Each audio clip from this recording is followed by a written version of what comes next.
BXFM Next Step, l'émission de la formation et de l'emploi avec Thibaut Balthazar de Bruxelles Formation. Bonjour les amis, on est avec nos amis de chez Bruxelles Formation. My sister is not a boy, ici Antes, il y a une histoire. On va parler de langue, hein, Thibaut. On va parler de langue aujourd'hui pendant toute l'émission avec des histoires humaines et puis des avis de la formation, de l'emploi. Et donc, on va rester dans le cas très concret aujourd'hui. Voilà, je rappelle que la langue, c'est pas indispensable à l'intelligence artificielle, mais dans la vie de tous les jours, c'est utile de connaître les us et coutumes, mais surtout la langue des autres. Qui sont tes invités, Thibaut ? Écoute, on a d'abord Victoria qui est avec nous, qui a été formée à Bruxelles Formation. Et figure-toi qu'il y a 1 an et demi, elle ne connaissait pas un mot de français. Et aujourd'hui, vous allez le voir, Victoria, elle parle très bien français. Bonjour Victoria. Elle parle mieux que toi, donc en plus. Certainement, pas difficile. Hein. Comment ça va, Victoria ? Ça va, merci. Alors, expliquez-nous un petit peu, il y a 1 an et demi, comment vous êtes arrivée ici à Bruxelles ? Je suis ukrainienne. J'ai quitté mon pays après le début de la guerre en 2022. J'ai resté 1 semaine dans le partie de l'ouest de l'Ukraine et après pendant 1 semaine en Pologne. Mais après, je suis arrivée ici à Bruxelles. Le choix du pays n'était pas un hasard parce que ma sœur habite ici depuis longtemps. Donc, je suis arrivée ici avec ma mère. Et après le début de la guerre, la vie d'affaires était bloquée en Ukraine pendant peut-être premières 6 ou 10 mois. Et après, j'ai continué avec quelques projets que j'avais commencé avant de la guerre. Mais après avoir beaucoup de pertes, notamment humaines, dans ma famille. J'ai décidé de changer quelque chose de ma vie. J'ai décidé de commencer à apprendre le français sans avoir prévu l'apprendre avant. Je ne pouvais pas imaginer que je vivais dans un pays francophone, mais c'est ça comme ça. Pas uniquement francophone, on t'expliquera plus tard. C'est un peu compliqué, mais du coup, c'est fantastique. Quand on voit aujourd'hui ta manière de t'exprimer, on a l'impression que tu apprends le français depuis 10 ans. Comment ça s'est passé ? Comment se sont déroulés les cours ? Est-ce que c'était intensif ? Combien de temps tu as appris le français ? Non, ce n'était pas intensif.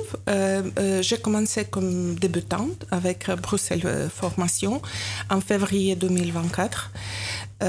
J'ai eu beaucoup de chance d'avoir les formateurs et les formatrices vraiment forts. Avec quelques-unes, j'ai passé quelques modules et je les trouve vraiment forts. Et oui, mais je vais continuer. Maintenant, j'ai fini tous les modules dans la Bruxelles Formation langue, mais je vais continuer d'apprendre le français avec Bruxelles Formation Tremplin. Et ce sera un cours intensif. Et donc, ça veut dire que ABF Tremplin, vous allez apprendre le français pour pouvoir travailler maintenant, pour pouvoir utiliser le français dans votre travail. En général, je crois que je peux travailler déjà maintenant. Je peux travailler déjà maintenant, mais bien sûr, il faut améliorer mon français. C'est pas idéal maintenant. Dans chaque apprentissage, il y a quelques chemins. Je crois que maintenant, je suis dans quelques plateaux qui demandent plus d'efforts, plus d'énergie, d'investir des choses comme ça. Et je crois qu'un travail peut apporter pour moi la possibilité d'améliorer, la possibilité de parler quotidiennement, des choses comme ça. Parce que maintenant, j'ai parlé évidemment avec mes collègues, les autres stagiaires, avec les formateurs à Bruxelles Formation. J'essaie d'utiliser chaque possibilité de parler, mais c'est pas assez d'améliorer rapidement. Et qu'est-ce que tu souhaiterais faire si là maintenant avec un petit coup de baguette magique, qu'est-ce que tu voudrais faire comme travail ? Dans quoi est-ce que tu cherches ?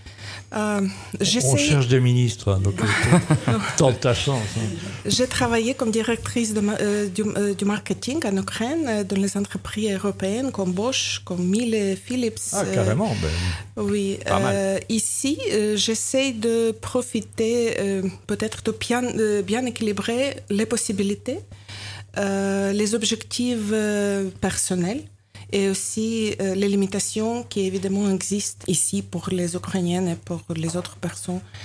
Très bien. Impressionné franchement Victoria. On va continuer, plein de témoignages. Merci Victoria, parce qu'il y a beaucoup de Belges qui aimeraient parler français comme toi. Hein, donc, et puis l'apprentissage très rapide, une langue qui n'est pas facile non plus. Et franchement, on te souhaite que du bon. Voilà, cherche du boulot. Victoria cherche du boulot dans le marketing. Merci Je sais beaucoup. si on a besoin de ça. Thibaut, on est dans un pays où la langue flamande est la dominante, mais parfois il y a encore beaucoup de gens qui ne parlent pas le néerlandais. C'est un problème, mais ici on a une virtuose des deux langues. Hein. Donc, attends, c'est assez rare. Hein. On a déjà du mal à trouver des gens qui parlent bien une langue. Alors deux, là c'est fantastique, n'est-ce pas Samia? Bonjour Samia. Bonjour. Donc vous parlez parfaitement le néerlandais apparemment. Vous pouvez nous faire une petite démonstration donc par exemple, je ne sais pas moi, expliquez-nous un petit peu ce que vous faites dans la vie en néerlandais. En néerlandais? Oui, hein. Très bien, c'est parti. Ik ben Samia, ik werk bij Brussel Formation, of moet ik dan uiteindelijk zeggen Bruxelles Formation. En ik geef les Nederlands aan anderstaligen. De meeste van mijn stagiaires is een woord dat wij... Oh, elle parle bien néerlandais. Ah, c'est incroyable. Et l'accent, on croirait que c'est natif. Hein. Et donc, c'est natif, par contre. Ja, ik ben in Antwerpen geboren en getogen. Ik kan Antwerps klappen, maar dat doe ik hier niet. Si vous voulez, je peux continuer en français. Ah ben on va voir qu'en fait, même en français, on ne dirait pas que Samia est d'origine néerlandophone. C'est extraordinaire. Mais donc, Samia, tu es aussi, du coup, formatrice à BF Langue. Et donc, c'est un deuxième aspect des langues qui sont apprises, notamment en formation pour l'emploi, c'est-à-dire l'aspect apprendre une deuxième langue, c'est-à-dire ici, évidemment, en Belgique, le néerlandais. C'est quoi la particularité d'apprendre du néerlandais à des francophones? Alors, la particularité d'apprendre le néerlandais aux francophones, c'est une question à laquelle je ne pourrais pas répondre tout de suite parce que la seule référence que j'ai est mon expérience au sein de Bruxelles Formation et il n'y a pas que de francophones parmi mes élèves. Donc, oui, si je dois définir là tout de suite la particularité pour le public francophone, je pourrais répondre sans trop réfléchir. C'est une langue germanique, c'est plus structuré. On s'interrompt déjà moins parce que la phrase prend du sens quand le verbe est posé à la fin, par exemple. Alors, il n'est pas toujours posé à la fin. Ah. C'est bien essayé. C'est ce que je tente d'expliquer, d'enseigner à mes élèves francophones. Ouais. Non, je crois que il y a des a priori, malheureusement. On s'imagine que c'est une langue, comment dire, qui est justement du fait qu'il ne s'agit pas d'une langue romane ou d'origine latine, qu'on aurait du mal à l'apprendre, mais finalement on s'aperçoit assez rapidement que c'est une langue assez facile. Je ne le dirai pas très fort à apprendre. Mais alors, on veut tous aller en cours chez toi pour apprendre le néerlandais, hein? Oui, mes stagiaires me le disent assez rapidement dans le parcours, déjà dans le premier module, ou plutôt le module du premier niveau qui correspond au niveau débutant, que oui, en effet, la conjugaison... La bonne étape, c'est de passer par le bruxellaire aussi, c'est un mélange des deux quelque part aussi. Hein. Passer par le bruxellaire, hein, donc... un stuffer, Dickeneck, donc il y a beaucoup de choses. Hein. Oui. Il y a un peu du mélange des deux là-dedans. Mais du coup, parce que donc on parle du néerlandais, comment ça se passe concrètement? Comme on parle de modules, on a entendu parler, Victoria parlait de modules. Comment ça se passe concrètement cet apprentissage?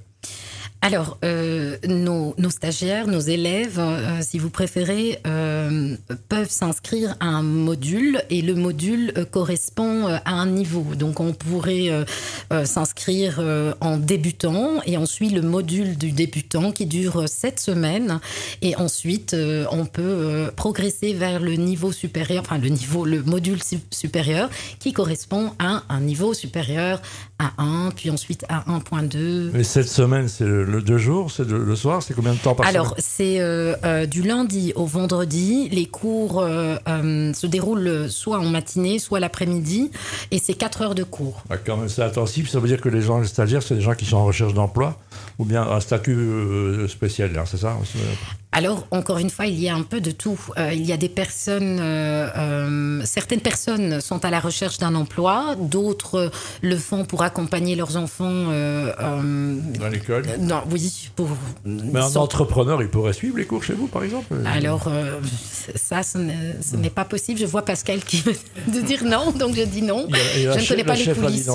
Voilà, on va la faire changer d'avis tout à l'heure. Mais du coup, il faut combien de temps concrètement pour, allez, on va dire, à une personne classique pour, disons, se débrouiller en néerlandais, à votre avis, à ton avis? Je crois qu'on pourrait poser la question à Victoria, parce que ça dépend vraiment. Il y a des personnes qui s'expriment facilement, mais donc je veux dire par là à l'oral, ça se passe très très bien, et puis ils ont du mal à l'écrit, et puis l'inverse. Donc je trouve que c'est assez difficile à mesurer, mais si on fait bien notre travail, si les élèves sont motivés, en général... Au bout d'un module, déjà, on peut vraiment faire beaucoup de progrès en cette semaine. Oui, tout à fait. Tout à fait. Ouais.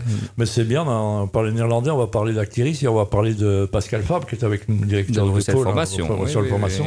C'est important. On se dit au revoir, tu peux nous dire au revoir, un beau au revoir au monde d'entrepreneuriat bruxellois. En français et en néerlandais. En français et en néerlandais. Ah ouais, c'est à toi. Plan langue. C'est parti. Oui, donc au revoir. Et en néerlandais, salut en de kost. Ah bah, voilà. À l'anversoise. Tu es donc une entrepreneur. Merci.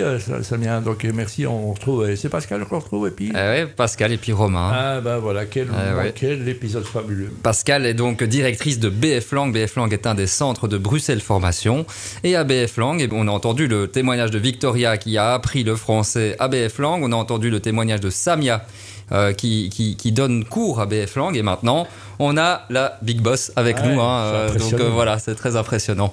Donc Pascal, bonjour. Bonjour. On a entendu ici 2 histoires très différentes. Une histoire concernant l'apprentissage du français, donc ce qu'on appelle dans le langage des langues le FLE, et puis un élément par rapport à l'apprentissage d'une deuxième langue. C'est ça qu'on fait aujourd'hui à Bruxelles Formation, c'est apprendre ce type de choses? Oui, alors on apprend 3 langues à Bruxelles Formation Langue. On apprend le français langue étrangère, donc le fameux FLE que Victoria a appris, et vous avez vu que c'est assez impressionnant le parcours, et que finalement on peut passer de aucune connaissance à une connaissance fonctionnelle de la langue. On a un parcours en néerlandais aussi, alors qui est plus court, notre parcours en néerlandais, qui est vraiment de découverte de la langue. Et on a un parcours en anglais aussi, qui est à un niveau un peu plus avancé. Donc chaque langue est positionnée en fonction des besoins du marché, puisque ce qui réunit ces 3 langues, c'est qu'on enseigne la langue en contexte professionnel. C'est-à-dire que ça n'est pas la langue de tous les jours pour survivre au quotidien, mais c'est la langue telle qu'on va l'utiliser quand on est dans un contexte professionnel en entreprise. Donc à chaque fois, ce sont des préparations pour trouver un emploi. Et donc on a parlé de Bruxelles, parce que Bruxelles c'est extrêmement particulier, puisqu'il y a plusieurs langues, il y a plein de langues à Bruxelles. C'est un cas vraiment particulier d'être aujourd'hui dans la formation des langues à Bruxelles. Oui, alors c'est particulier d'abord parce que les gens qui viennent suivre des langues chez nous sont tous multilingues. Donc Bruxelles, c'est la langue qui est la plus internationale au monde après Dubaï. La ville. Dubaï, c'est pas une vraie ville. On va dire qu'on est premier. Bon, premier, allez, on y va, je veux bien. Et donc, il y a une diversité culturelle énorme. Et on ne se rend pas compte de l'avantage que c'est, quand on apprend une autre langue, de déjà connaître plusieurs langues. Et donc, les gens ont appris les langues de manière diverse, dans la rue, à l'école, dans la famille. Et donc, ça, c'est déjà une base sur laquelle on peut construire, ce qui n'est pas le cas quand on est dans un contexte où les gens sont unilingues dans leur contexte familial. Comme à Paris, par exemple. Comme à Paris, exactement. Paris est multiculturel, mais beaucoup moins que Bruxelles. La deuxième chose, c'est qu'on a une situation évidemment particulière à Bruxelles, d'abord parce que la région bruxelloise est bilingue, donc on a la situation de 2 langues, et en plus, Bruxelles étant si internationale, l'anglais est quand même aussi une langue qui est très très présente. Donc on a de fait à Bruxelles ce trilinguisme qui rend les choses à la fois très intéressantes, mais en même temps un peu complexes et un peu challengeantes pour les gens qui veulent apprendre des langues ici, parce que quelle langue choisir? Donc quand les personnes qui sont francophones, et pas que les personnes qui sont francophones, mais il y a des gens en tout cas qui maîtrisent le français, se tournent vers le néerlandais, parce que le néerlandais, c'est un atout considérable pour trouver du travail. Les personnes qui ne maîtrisent pas une langue nationale se tournent soit vers le néerlandais, mais alors là, ils vont plutôt dans les institutions néerlandophones, soit vers le français, et nous en accueillons un certain nombre, comme Victoria. Quand j'étais jeune, on m'avait dit qu'il y aura une monnaie unique, on l'a, puis il y aura une langue unique qui s'appelle l'espéranto. Il y a encore des résistants à l'espéranto, et ça s'apprend encore. L'espéranto, c'était une espèce de langue qui réunit toutes les langues. Oui, j'ai connu l'espéranto. J'ai connu un fanat de l'espéranto qui l'enseignait à ses enfants, et ses enfants ne parlaient qu'espéranto et gaélique, et ils refusaient de leur apprendre l'anglais. Donc il y a encore des résistants. Ils se faisaient comprendre, j'espère. Les pauvres, je pense que quand ils sont rentrés en Irlande, ça a été un peu compliqué pour eux. Et alors, on a quel public à Bruxelles Formation Langue? Qui sont les personnes qui viennent demander à être formées en langue? Alors, c'est encore une fois très différent d'une langue à l'autre. De façon générale, on a 95 nationalités qui sont représentées. Donc en 2004, on avait 95 nationalités. Et ça va vraiment, c'est tous les continents. À la fois des personnes qui sont des migrants. Pour le français langue étrangère, sont des migrants, mais des migrants qui peuvent être arrivés à la suite, bien sûr, d'une situation géopolitique dramatique. Mais ça peut être aussi des gens qui sont là depuis un certain temps, qui sont arrivés, qui ont travaillé de façon formelle ou informelle, et qui, à un moment donné, se rendent compte que ne pas maîtriser bien la langue est un blocage pour avoir un travail de façon pérenne et un travail qui soit un travail intéressant. Donc ça, c'est pour le français. Pour le néerlandais, c'est très divers aussi, comme l'a dit Samia, ça n'est pas uniquement des personnes qui sont belges et dont la langue maternelle est le français qui voudraient apprendre le néerlandais. Là aussi, il y a toute la diversité de Bruxelles. Il faut savoir qu'à Bruxelles, quand même, 48% des personnes sont nées à l'étranger. Donc, on est dans une situation où, de toute manière, une personne sur deux est susceptible d'être née à l'étranger. Et nous, pour le néerlandais, notre projet, c'est vraiment de lancer les gens avec la langue. C'est-à-dire que ceux qui l'ont appris à l'école, en général, je parle sous contrôle de Samia, mais qui ne me grondera pas si je dis ça, souvent, ils ont détesté quand même à l'école. Hein. Donc, notre travail, c'est réconcilier les gens avec le néerlandais. Comme le disait Samia, leur montrer que non seulement c'est une langue qui n'est pas si difficile que ça, mais en plus, c'est une langue qui peut être amusante, et pour leur donner envie de continuer. Et soit on leur donne un petit kick de départ, parce qu'avec ce bagage minimum, si on travaille à Bruxelles dans une institution francophone et qu'il s'agit d'accueillir des clients, par exemple, d'avoir ce niveau minimal, la formation que nous donnons est suffisante. Si leur projet, c'est plutôt d'aller travailler en Flandre ou d'être dans une institution néerlandophone, à ce moment-là, il vaut mieux effectivement qu'ils continuent leur parcours en Flandre. Donc en français, on offre vraiment tout le parcours. Et pour l'anglais, ça c'est très divers là aussi, parce qu'il y a des gens pour qui, comme je le disais, on ne forme pas des débutants complets en anglais, parce qu'il y a une connaissance moyenne de l'anglais qui est assez bonne à Bruxelles. Donc c'est des gens qui ont besoin de perfectionnement. Mais pour beaucoup de ces gens, en fait, ce sont des gens qui parlent leur propre langue et l'anglais. Ils n'ont pas forcément d'autres langues nationales que ça et l'anglais. Et on peut trouver du travail à Bruxelles avec l'anglais. Très bien, on vient de faire plein de langues à Bruxelles, t'as vu ça? On a appris l'anglais avec Jean-Paul Gaultier, Antoine Decaune, si vous vous rappelez les MTV avant. Donc on parlait franglais. Et très bien, qui parle très bien franglais, c'est François Hollande aussi, et Charles Michel aussi. On va vous les envoyer d'ailleurs pour les langues. Avec Romain Adam, on va parler de Actiris la prochaine. Ah bah écoute, on vient de parler de formation, on ne peut pas parler de formation sans parler d'emploi et de cas concrets. Bonjour Romain. Bonjour.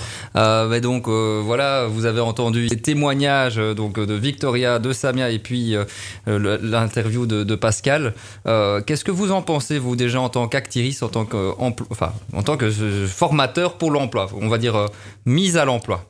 Oui, mais c'est très important et c'était des témoignages très très intéressants, évidemment, notamment celui de Victoria, qui, comme beaucoup d'Ukrainiens et d'Ukrainiennes, sont arrivés il y a quelques années à Bruxelles. Et donc, une des premières formations qui ont été suivies par ces personnes-là, souvent, c'est le français et ou le néerlandais. Donc, c'est évidemment important et les progrès qui ont été faits par Victoria sont assez impressionnants. Évidemment, je rejoins totalement l'aspect super important des langues à Bruxelles. Il faut savoir qu'il y a une offre d'emploi sur deux qui demande une connaissance des langues à Bruxelles. Et aussi, on a un déficit, entre guillemets, de compétences par rapport aux chercheurs d'emploi au niveau linguistique. Il faut savoir qu'environ 20% des chercheurs d'emploi ne comprennent pas la langue de leur propre dossier, donc ni le français ni le néerlandais. Et donc on part pour certaines personnes de très très loin, et d'où l'importance d'Actiris évidemment, mais aussi de Bruxelles Formation pour développer ces compétences et les amener à un niveau qui va les permettre d'être intéressants pour les employeurs bruxellois. Aujourd'hui, c'est vraiment ça la clé peut-être pour justement la remise à l'emploi au moment où justement on parle de taux de chômage qui sont importants et de lutte contre ce chômage. Alors c'est évidemment une des clés, en sachant aussi que Bruxelles est une économie de service, c'est-à-dire qu'on a beaucoup moins d'emplois dans les secteurs primaires et secondaires par rapport à la Flandre et la Wallonie, peu d'industrie. Économie de service, ça veut souvent dire des compétences linguistiques, a fortiori dans une région qui est bilingue, voire trilingue avec l'anglais, effectivement, qui sont très très importantes. Et donc il y a les compétences de base, des compétences techniques qu'on doit avoir pour effectuer un métier, mais des compétences transversales comme les langues, par exemple, sont éminemment importantes. Et donc il est très important que les gens se forment à ces langues. Il y a évidemment via Actiris les chèques langues qui existent, plus les formations de Bruxelles Formation, mais ça existe aussi pour les employeurs. Si un employeur veut engager un chercheur d'emploi qui a un petit déficit au niveau qualitatif par rapport aux langues, il y a des chèques langues qui existent aussi pour les employeurs et c'est des formations qui sont gratuites. Alors, on parle du néerlandais, on parle du français, on parle de l'anglais. Aujourd'hui, on a tendance à penser que justement dans une économie un peu plus tertiaire, économie de service, c'est plutôt l'anglais qui serait la langue quelque part de ce type de secteur. Est-ce que c'est le cas ou est-ce que vraiment le néerlandais aujourd'hui est un atout considérable pour pouvoir trouver de l'emploi ? Je pense qu'il n'y a aucun doute. Le néerlandais à Bruxelles reste un atout. Si on prend 2 CV qui sont totalement égaux mais que sur l'un des 2 il y a le néerlandais en plus, je pense que l'employeur aura très très vite fait son choix. Donc c'est évidemment important. L'anglais l'est tout autant, d'autant plus quand on est dans des schémas qui sont internationaux où il faut communiquer avec d'autres pays par exemple. Là le français et le néerlandais sont un peu moins importants. Mais il n'y a rien à faire. Le néerlandais à Bruxelles est un atout indéniable sur le marché de l'emploi. T'entends ça, Pierre ? Oui, je sais. D'ailleurs, la dernière joute, on va retrouver Romain et Pascal. Et on a jeté l'idée, ce sera en suédois du Sud. On va faire le débat. Vous plaisantez. Mais Actiris, on rappellera Actiris, c'est votre boulot essentiel, c'est quoi ? Alors, notre boulot essentiel sont 2 missions. C'est 1, accompagner les chercheurs d'emploi dans leur recherche d'emploi et 2, accompagner les employeurs pour trouver les bons profils. Voilà, parce que ça aussi, on a la contrariété d'avoir 90 000 emplois libres et il y a 90 000 chômeurs à Bruxelles. Donc, il faut faire un link making. Pour ça, il faut que les bonnes compétences soient aux bons endroits. C'est un peu Tinder, quelque part, le chercheur d'emploi. Donc, pour essayer, finalement, il faut lier les liens. Bon, Thibaut, on n'a plus qu'une question, c'est comment qu'on fait alors ? Comment qu'on fait dans la... Tu l'as dit, 90 000 chômeurs, 90 000 emplois, donc il faut essayer de matcher. Et les langues peuvent être peut-être une des clés pour y arriver.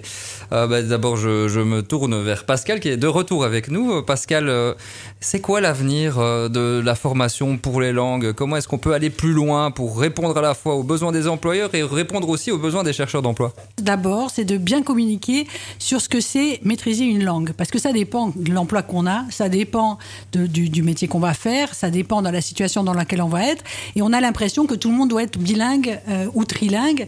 C'est pas la réalité. La réalité, que c'est dans certains métiers, oui, savoir dire bonjour, comment allez-vous, avoir vraiment une interaction de base, ça suffit. Et il y a d'autres métiers où, au contraire, la langue, elle est vraiment au cœur du projet professionnel. Et là, il faut la parler très bien. Donc, je pense que déjà, si j'avais un petit message à faire passer, c'est essayons d'être réalistes sur quelles sont les compétences qui sont attendues en fonction des métiers, parce que c'est pas la même chose d'un métier à l'autre. Ça, ce serait la première chose. Et donc, pour faire ça, je pense que le plus important, c'est de pouvoir bien communiquer et de pouvoir bien expliquer ce que c'est les langues, ce que c'est parler des langues, ce que c'est maîtriser des langues. Deuxième chose, l'intelligence artificielle est évidemment une révolution. Pourquoi ? Parce que il y a des choses que l'intelligence artificielle fait très bien et il va falloir l'intégrer. Par exemple, rédiger des courriers, tout ce qui est le passage à l'écrit, production écrite, intégration écrite, c'est assez au point. Et c'est assez au point il y a des combinaisons de langues qui sont plus au point que d'autres, mais il y a quand même, ça c'est quand même assez au point. Par contre, évidemment, c'est l'oral. Et c'est tout ce qui est, en fait, la communication. Et on parle de communication verbale, mais il y a la communication paraverbale, la communication non verbale, qui sont des éléments clés de la communication. Il y a des langues dans le non verbal, c'est ça que vous dites ? Il y a, bien sûr, on parle pas. Vous avez déjà regardé un Italien sans le son, vous savez qu'il est italien, et pourtant vous n'avez pas entendu parler. Je vois quand il fait des fautes d'orthographe avec ses bras. D'ailleurs, je vois que tu es italien. Oui, je suis d'origine italienne. Et voilà, c'est pour ça. Mais donc, on le voit. Et les expressions faciales, il y a une façon de communiquer dans chaque langue. Donc ça, l'intelligence artificielle, elle ne fait pas ça. Et donc, cette façon d'interagir, de pouvoir échanger avec une personne, tout ce qui est le small talk qu'on peut avoir autour de la machine à café quand on travaille, toutes ces choses-là, c'est pas de l'intelligence artificielle.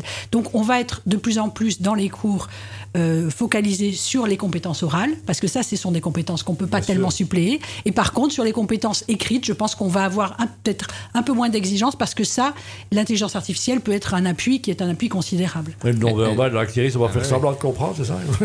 C'est ça, le non-verbal, ne pas être surpris un peu dans... En tout cas, c'est sûr que je pense que culturellement, dans le non-verbal, il y a aussi effectivement différentes cultures, justement. Et donc, c'est très important. Mais je veux bien rebondir sur ce que Pascal vient de dire. C'est que, notamment, je pense qu'il y a un gros cliché à casser chez les chercheurs d'emploi. C'est qu'il ne faut pas être parfait bilingue. Et je pense qu'il y a beaucoup d'employeurs aussi qui ne demandent pas ça. Typiquement, on a quand même à côté de Bruxelles, en périphérie, à Zaventem, un pôle qui est très, très important économique. Et là, on voit qu'il y a énormément d'employeurs en périphérie qui recherchent des travailleurs bruxellois ou des chercheurs d'emploi bruxellois, vu que la Flandre a la chance d'être en quasi plein emploi. Et ces employeurs ne cherchent pas nécessairement une connaissance parfaite du néerlandais. Une connaissance de base va suffire. Et puis ça s'apprend sur le terrain aussi. Et ça s'apprend sur le terrain. Il y a des formations qui existent, des accompagnements qui existent. Qui dans l'usage tous les jours, très vite, on comprend avec les collègues. Moi, j'ai appris le néerlandais en grande partie sur le terrain, au contact de mes collègues, beaucoup plus qu'à l'école. Je dois être honnête. Donc ça, c'est vraiment très important. Ça sur l'oreiller, c'est ça que vous dites, Romain? Non. Ça, c'est la meilleure façon. Mais on ne va pas en parler aujourd'hui. C'est pas tellement le sujet, mais ça, c'est la meilleure façon. L'amour est la meilleure motivation pour apprendre une langue. Voilà, marions-nous pour trouver un emploi. Mais c'est vrai que c'est important. Donc, dans la vie quotidienne, on a parfois, il y a beaucoup de gens qui mettent leurs enfants à l'école emploi, mais ils ne sont pas capables de les aider aussi. Hein. Oui, alors ça, je pense que maintenant, c'est un peu plus compliqué parce que je pense qu'il y a beaucoup d'écoles néerlandophones qui demandent un test à l'entrée pour les parents, ce qui, de mon point de vue, est quand même bien. Il faut quand même pouvoir suivre l'éducation de ses enfants. Mais c'est quand même donner une arc en plus, et ça, c'est un point de vue qui est très personnel, mais à son enfant que de le mettre dans une école néerlandophone si on est francophone. Mais je pense qu'il y a un autre élément aussi qui est important. Si j'avais un vœu pieux, et on ne me demande pas mon avis, mais si je pouvais faire un vœu et si j'étais une bonne fée, ce serait aussi accélérer et faciliter la reconnaissance des diplômes acquis à l'étranger hors de l'Union européenne. Parce que quand on dit... Même au niveau de l'Europe, c'est pas toujours simple. Non, c'est pas toujours simple, mais alors quand on est non européen, et Victoria le sait, faire reconnaître ses diplômes, c'est la croix et la bannière, ça dure des années. Et donc c'est très décourageant. Et il y a ici des gens qui sont formés, qui ont été formés dans leur pays de façon sérieuse, qui ont des compétences, et pour autant qui doivent attendre avant que ce soit reconnu, et que ce soit reconnu au bon niveau. Parce que, nous, on en a beaucoup, des gens qui ont des masters, et puis on les reconnaît comme des CESS.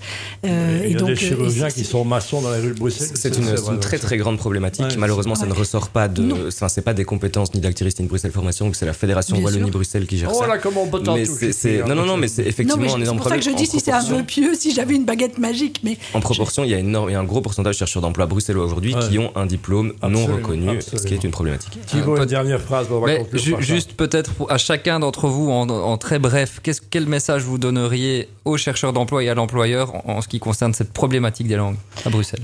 D'abord, que apprendre des langues, c'est pas du tout très difficile, que le néerlandais c'est hyper fun, que le français c'est aussi un parcours, mais que c'est un parcours qui peut être valorisé et qui vaut la peine, et que pour l'anglais c'est assez nécessaire. Donc je dirais apprenez les langues, ça ne prend pas 3000 ans pour pouvoir être fonctionnel dans ces langues-là, et apprenez-les parce que non seulement, bien sûr, c'est un atout considérable pour l'emploi, mais c'est aussi, il ne faut pas l'oublier, un enrichissement personnel considérable, parce que avoir accès à une autre culture, c'est aussi un enrichissement personnel. Donc on fait d'une pierre deux coups. Et vous, Romain? Pour les chercheurs d'emploi, je dirais, c'est un outil dont on n'a pas encore parlé, mais qui est un outil qui s'appelle Brulingua, qui est un outil qui est complètement gratuit, qui permet d'apprendre 24 langues, si je ne me trompe pas, dont le français, le néerlandais et l'anglais.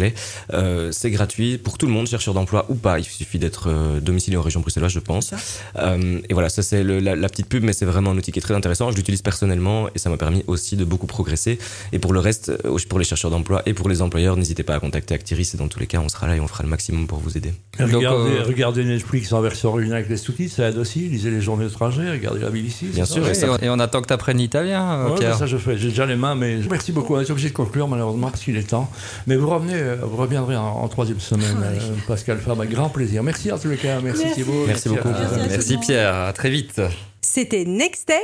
Employeur ou chercheur d'emploi, rendez-vous sur bruxelleformation.brussels.